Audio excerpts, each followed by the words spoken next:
He kept saying it. Aaron Halo, it's going to be there. Then he got in a big orange ship and took off. No one's ever seen him since. Are you sure he didn't just go for the milk or something? What? Look is here, flowers now, flowers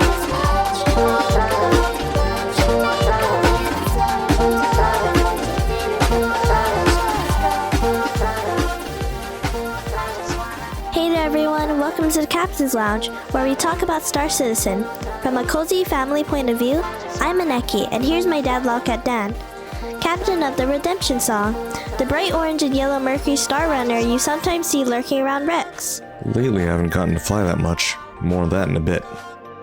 We really only do these vids when something big happens in Star Citizen, like CitizenCon. Although last year's sitcom was so half-baked we fit everything into a 60-second clip. Well, almost everything. If you missed that, I'll link it below. Well, with Alpha 4.7, something big is happening now, and it's gonna change the way we play. I'm talking about crafting.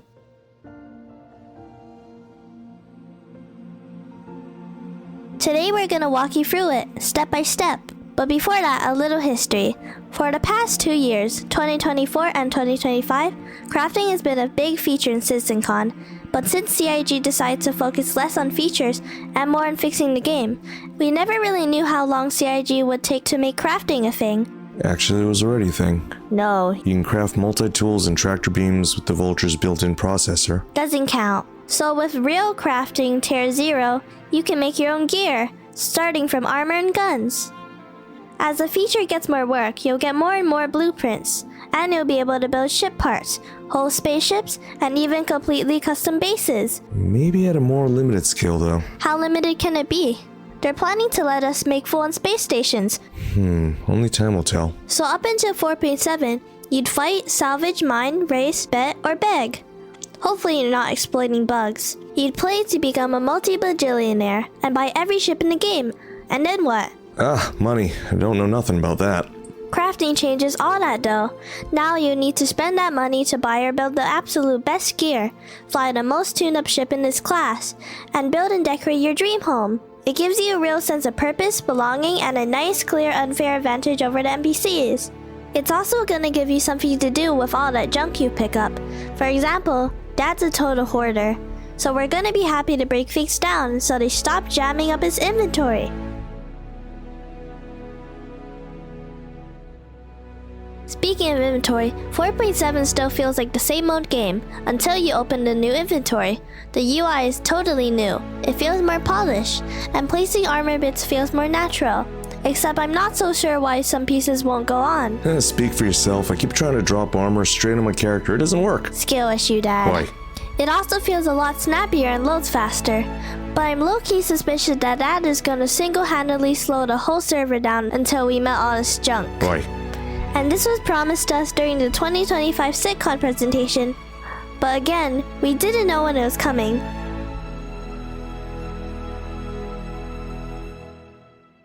So this is why Vulture's crafting multi-tools didn't count. The ability was always with the Vulture. You couldn't learn new recipes, and you couldn't make anything better than the usual. With blueprints, the ability becomes part of your character, so you're gonna want them, lots of them. And you get them through missions. We're actually like the easy space ambush missions just to start off our collection. Before, no one really liked doing ambush missions because without ace pilots, the rewards weren't just that good. Except Dad, cause he's weird, and he'd park in weird places, and make the weirdly derpy NPC crash by trying to find him. That trick doesn't seem to work as much anymore. The NPCs are a bit smarter, so Dad actually has to fly now. Sometimes. But now they have a chance to reward you with a random blueprint. I'm sure in the future, the blueprint chances and rewards won't be so random. So Dad probably should stop hoping for an NDB 30 blueprint for finishing an easy ambush mission. But once you get the blueprint you want, then you go to your Fabricator and your materials and you build.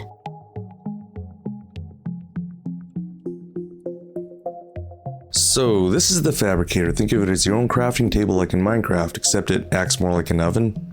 To build, you throw the right materials on the tray, close the tray, fire up the Fabricator, click the Recipes tab where you can then select the desired blueprint, select the materials of desired quality, select a location for it to put the finished product, and press Fabricate. Follow any prompts from there. If you don't have the available materials, recipes will be bolded in red, meaning of course you can't make them. And at this tab you can see all your jobs currently in progress. Depending on the item and the materials, it may take a while, so we'll get back to it in a bit. Dad, why are you wearing pirate armor? My usual gear didn't carry over to the PTU. Why are you wearing a Vandal head?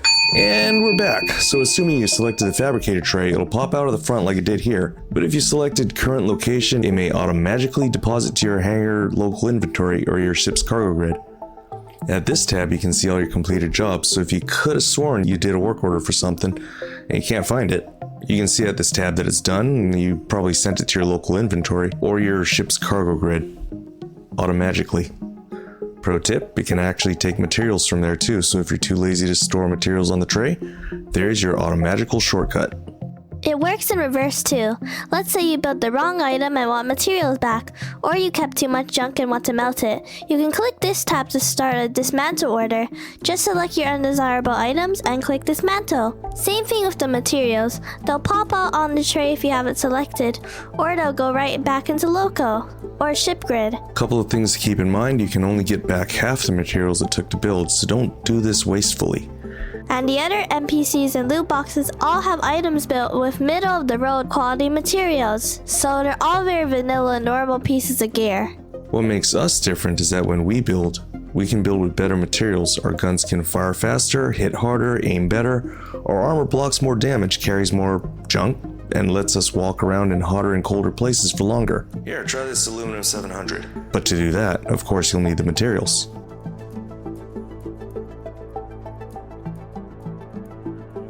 We have lots of changes here too. Before, miners mined to get ore to sell, but now people are looking for premium ore to make premium materials, so they can make premium gear. Meaning that anything under 500 is basically as valuable as inert materials. It makes mining a whole lot more important, but it also changes the rocks that are being mined. Instead of type Q or type I or type fish asteroids, you'll get a rock full of aluminum with just a bit of tin. And the quality will range from 1 to 1,000, with chunks of lower or higher quality mixed in. When you take it to the refinery, you can keep the high quality stuff and dump the rest. Or if you don't want to waste, you can sell it to NPCs, I think. Yeah, they get our leftovers. Pyro is supposed to have better rocks, but Dad can't seem to find them. He had more luck in Air and Halo, but we have a lot of special activities now for mining special resources, including a line and mine, and now the Rockbreaker dungeon.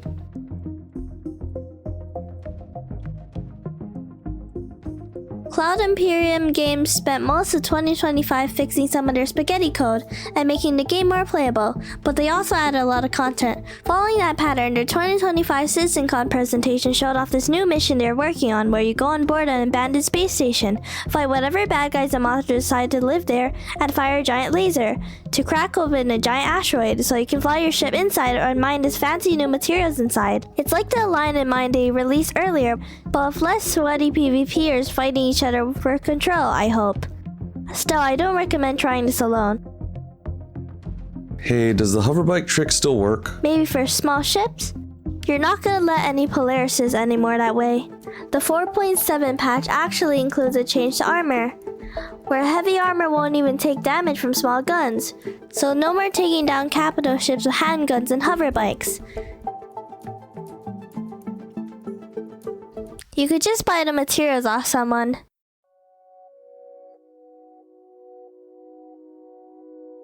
So, crafting, what do you want to make? Tell us your ideas in comments below.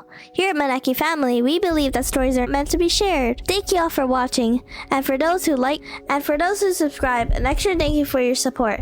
We're gonna sign off now, so fly safe, have fun, and we'll see you next time. So with that, I'm gonna go hit the void. We're taking the song? Nuh-uh. The lightning? Nope, we're taking the...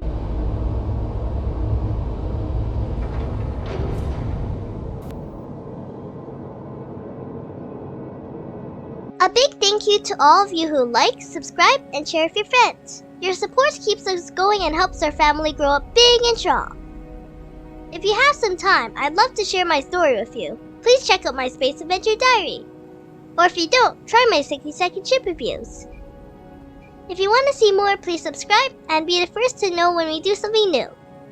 If you're looking for more ways to support us, just check out the link below. Thank you for watching, and we'll see you next time!